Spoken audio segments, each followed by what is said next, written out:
Hi there, welcome to my views and news. A clash between Tigray and Amhara people in Alamata city. What happened? What was the reason? Secondly, assassination attempt on an administrator in the Amhara region. Did he survive? Who carried out this attack?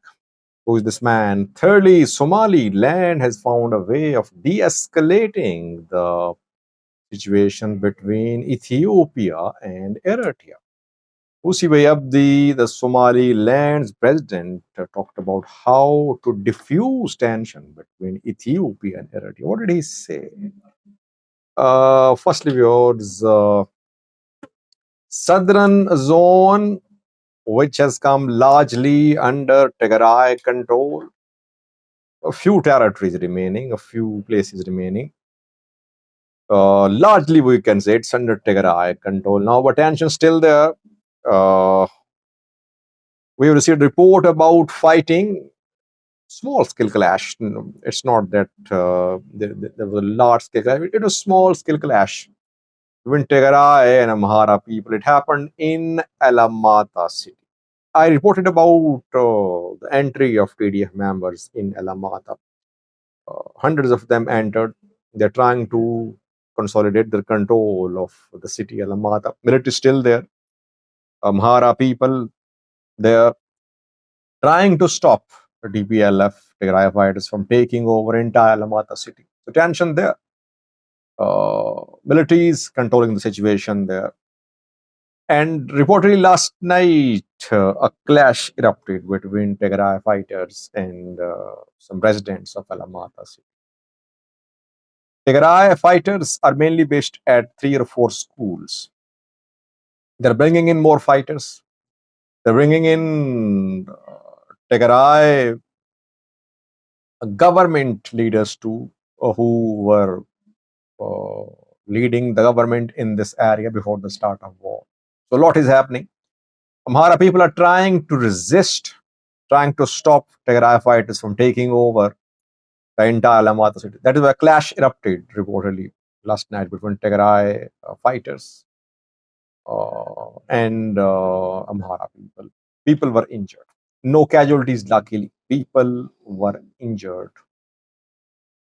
How many were injured? I think around 5 were injured in this fighting between Tigray fighters and Amhara people in Alamata city. I have seen another report about the movement of Tigray fighters in this area, which I'll share next video. What is Tigray fighters' next plan in Raya? That I'll speak on in the next. By the way, just yesterday we heard from Amhara regional government, which said that Tigray fighters are committing atrocities, looting people's belongings, stealing properties, robbing properties, and taking properties from Alamata to Tigray. While Getachew says that Tigray fighters have withdrawn from these areas. So who is telling the truth? I said Getachew is lying. People criticize me, saying, Sajid, you have no right. You're not an activist. I am not an activist, but if I receive information from the ground, which I think is credible, then I can say that Getachew is lying. Amhara government, I won't say it's lying, but it's lying to its people. What it is saying is true, that Tigray fighters are there in Alamata, but it's not true to its people. It is trying to pose as if it cares for Raya people and it does not want Tigray fighters to take over Raya, but internally it seems to be in agreement with Tigray fighters. Second was assassination attempt on an Amhara regional zonal government official. In North Wollo, it happened. Tamrat Nigato is his name. North Wollo deputy administrator. Just yesterday, we heard a statement from Tamrat Nigato when Amhara government issued a statement about Raya. The government mentioned the name of Tamrat Nigato too, and he also leveled allegations against Tigray fighters. The Tigray fighters were robbing properties. The attack was carried out at his home. He's based in Voldia. and hand grenades were thrown at his residence in Woldia, report. Tamrat Negato, living there with his family, reportedly some people were injured in this attack. Tamrat, people say he was taken to a hospital for treatment, but no. After this attack, allegedly by Fano fighters, definitely by Fano fighters, some people were transported from this house to a hospital. It means some people were injured in this grenade attack by Fano fighters. Oh, it's difficult for military, for security forces to provide security to each and every leader in the Amhara region. I mean, if every zonal level, Wareda level, prosperity party leader, government official is provided with security guards, you can imagine the cost of this provision of security. So it's not possible. Especially ENDF cannot protect these people, these government officials. ENDF can only protect top men like Karega Kabbede, like some other top regional government officials. That is why these people on zonal level or the level are vulnerable.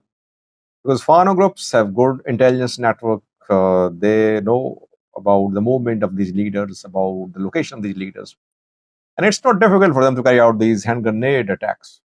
They can carry these attacks anytime in any part of Amhara region. And this is the new tactic.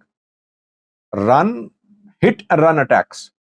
Throw grenade, just run away. And sometimes they launch big attacks to try to take control of town city, but then they retreat. Lastly, viewers, Somaliland has found a way to de-escalate the tension between Ethiopia and Eritrea. Is there tension between the two countries, Ethiopia and Eritrea? Yeah, definitely. Though Ethiopia congratulated Eritrea 2 days ago on Eritrea Independence Day, but tensions are there. Cold relations, I would say. Why? Because of several reasons. One of the reasons is the speech by Ethiopian PM Abiy last year when he said that Ethiopia had natural rights to gain access to sea, and it was as if he was pointing towards Assam, that Ethiopia had rights to gain access to Assam. Ethiopia talked to Eritrea to gain access to port. Ethiopia offered shares in its profitable entities, but Eritrea did not agree. Ethiopia frustrated Ethiopian government. Then Abiy delivered a speech last year, criticized Eritrea indirectly. Tensions are there. Somaliland says that if Ethiopia-Somaliland MOU is implemented, Ethiopia-Eritrea conflict will be resolved. It was said by Musi Bey Abdi, the president of Somaliland. Yesterday, he said, by the way, that if Ethiopia establishes a naval base in Somaliland, it would help international players in their fight for safe navigation in the Red Sea. The Houthis are attacking commercial ships. Ethiopian forces can help international coalition to make Red Sea safe. And then he talked about Eritrea, that Ethiopia relations will be better. I think he meant to say that Ethiopia wants to gain access to sea. If it gains access to sea through Somaliland, it won't then make claims to the port in Eritrea. That's what he meant. But no one knows what PM Abiy's plans are. Will he make claim to Assam after signing agreement with Somaliland? Because his policy is that Ethiopia should have more than one port. Reliance on one port is always not enough. It makes Ethiopia vulnerable to blackmailing by the host country, which Ethiopia accuses Djibouti of. Djibouti is blackmailing Ethiopia, minting money. Djibouti denies, by the way. So let's see. But too early to say. Can Ethiopia, Somaliland implement them? By the way, whatever is coming about MOU is coming from Somaliland. Information is coming from Somaliland side, Ethiopia side. Somaliland saying if Ethiopia comes to Somaliland, it will be good for Ethiopia relations, good for international community, good for both countries. Why is Ethiopia silent? Thanks for watching.